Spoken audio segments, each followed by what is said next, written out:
Velkommen alle sammen. Got a beautiful story and also a horrible story for you today about how Denmark was Christianized. And this is actually my number one favorite battle in the whole Viking Age, but I ranked it as number 3 because this one is not so famous. Most people don't know about this battle, but I'm going to tell this story first of all because it's a great story, and as a Norwegian we are going to get some bragging rights and bask in our long lost glory. But also I'm telling this story because the tales of people being converted in ancient times is super relevant to today. Modern politics, views, the way the world works, nothing changes over the ages. So you'll see what I mean in a minute.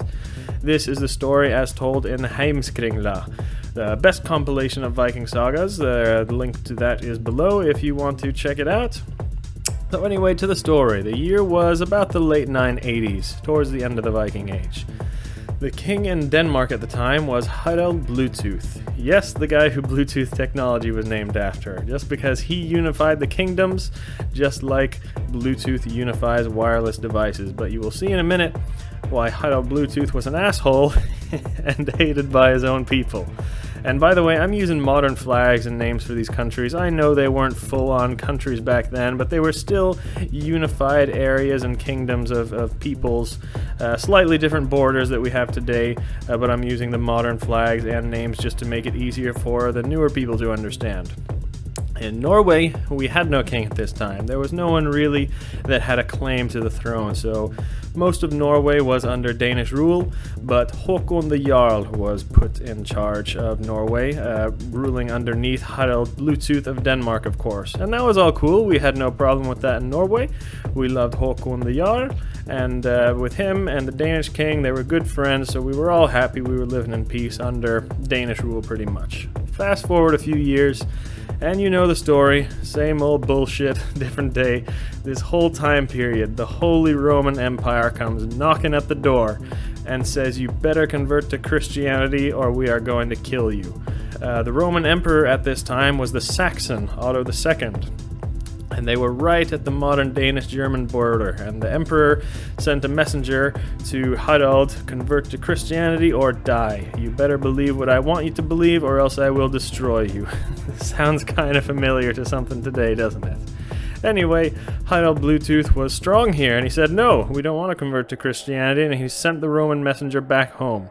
But the Holy Roman Empire was going to come back with a much, much larger force. The Saxons, the Frisians, the Franks, the Vendels, the Slavs, even the treacherous future king of Norway, the young Olav Tryggvason, came in with some of his men from the Baltics where he was living at the time. So the Danes were fucked. The Danes were fucked. Every Christian army in the north of Europe was pretty much about to be knocking on the door, ready to slaughter the Danes. So, who do the Danes call? The damn Norwegians. The younger brother, the Norwegians. And what do the Norwegians say? Fuck yeah, let's go. Absolutely, we're gonna help. Let's send those pussies back where they came from. So, Håkon the Jarl sailed down from Norway to help Denmark in one of the great battles of all time. There was a bit of a problem, however. The spot where the Roman Empire was about to be invading was in a difficult place. It was called Danavirki, so Dane work. Right now, this place is actually a northern Germany area, but back then it was Denmark, right around here. There's a museum there today, actually, but in the Viking Age, it was a couple fortresses set up along these fjords and a massive stone wall going over a large area. And this is where the Roman Empire was going to invade. The fortress and the wall that was built along the border looks something like this. So we split up. The Norwegians took the southern fjord and the Danes took the northern. Emperor Otto saw that the Norwegians were the smaller force and decided to attack there. So they sent the bulk of their forces there, and what happened? We fucked them up. We fucked them up. We pulled their little Saxon pants down, spanked it, and sent them back home with their tails between their legs. Okay, I'm kind of kidding. The Norwegians did win the battle, but it was very hard. There were major losses on both sides, but the Norwegians did come off with the victory, and the Roman Empire fled back home. And Håkon the Jarl says, Alright, Denmark, you're welcome. Harald Bluetooth, thanks for nothing, but it was happy to be of service and an honor to fight for our people and our religion. That part of the story is probably not that true. The Danes probably did make it to the battlefield late on in the day, but in Heimskringla, the story goes that the Danes didn't help at all. But of course, it's an Icelander writing this story, so he would of course have a Norwegian bias. But anyway, they celebrate, Norway sails back home, and all good. But thankfully, they didn't make it too far. They only made it to Limfjord in Denmark, waiting for a strong wind to sail back to Norway. Because then, the Roman Empire decides to strike again. They sail north, around, and make it to southern Jutland and attack there. So Harald Bluetooth says, oh shit. He goes off to fight the Roman Empire, and he sends a messenger to call Håkon and the Norwegians back. And Håkon said, hell yeah, let's fight them off again. So they got the message, they were on their way back. And by the time Håkon and the Norwegians get this message and get on their way, the Danes had lost the battle, fled to the island of Mosjø, organized a peace agreement with the Emperor Otto, and converted themselves to Christianity and baptized the entire Danish army. And the Norwegians get there in disgust. They say, what the fuck? What the fuck have you done? I leave you sons of bitches here alone for a couple days, and this is what happens. This was not more than a day or two sail, and you couldn't wait for us. But now we Norwegians had a big problem. We were trapped between the whole Roman Empire on one side and the Danes on the other side, who have newly found their salvation. So Håkon and the Norwegians were reluctantly forced to convert, and they were baptized too. King Harald then gave Håkon a large group of priests and scholars to take back to Norway and convert the whole country.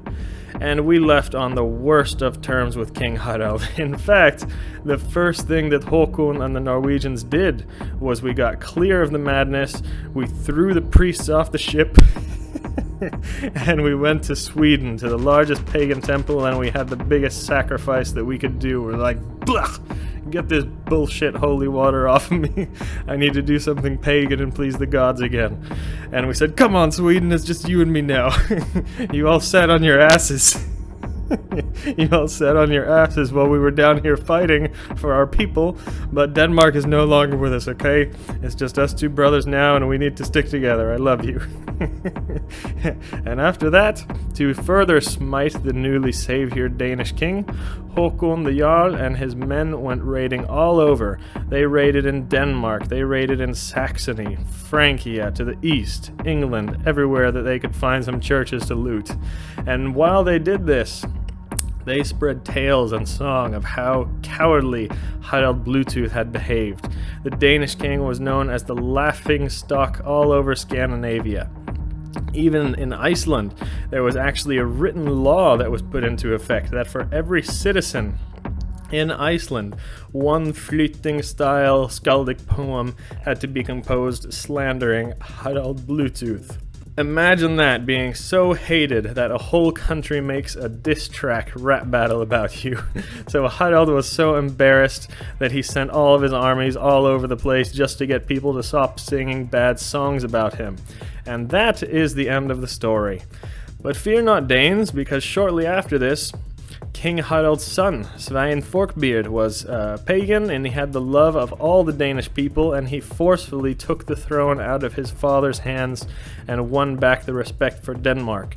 Swein was actually the greatest hero of the Viking Age, in my opinion, and he was king of all of England at one time, so I have nothing bad to say about the Danes here, only King Harald Bluetooth, and it's only fitting that big tech chooses this treacherous king to name their technology after, thinking that he actually did a good thing, but he didn't. But don't worry, because the next story I'm going to tell is how the Norwegians were Christianized. This came just a few years later, and it's even more embarrassing. So I hope you guys can see some similarities to today. When a larger ruling power wants to convert a people to their belief system, their strategy they use is divide and go after the ones who are more easily convinced until the stubborn ones are the only thing that's left and we have no choice. But if we stand up to them, stay united, they can never do this in the first place. The Holy Roman Empire Empire isn't doing this anymore. Don't think I'm not saying anything bad about modern day Christians or Italians. Most of them today are good people. Today, the ruling power takes other forms, but the main idea has not changed in 1,000 years. This idea of you better believe what I want you to believe or I will destroy you. Nothing has changed, and we need to fight this in the same way we have done in the past in order to avoid past mistakes. So, hope you learned something here, or at least entertained. More stories coming soon. So stay strong, people, stay safe. Elsker dere alle sammen. Vi ses neste gang.